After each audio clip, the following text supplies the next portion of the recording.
Maktabimiz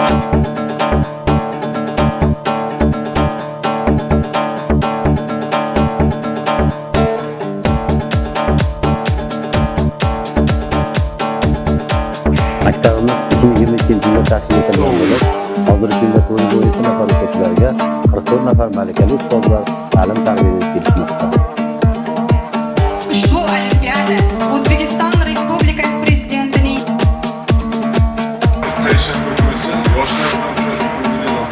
bugungi olimpiadamizni ochiq deb e'lon qilamiz.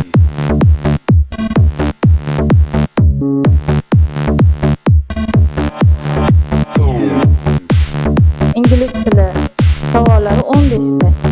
7-sinfni bitirgan o'quvchilar 7-sinfga tabiiy yo'nalishga imtihon topshirishadi.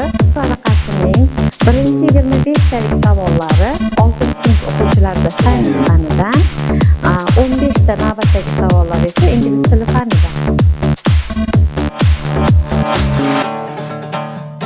Maktabimizda ikkita yo'nalish bo'yicha faoliyat olib boramiz. Aniq va tabiiy fanlar yo'nalishida. Qorpakcha yasaymiz mana shu salfetkada.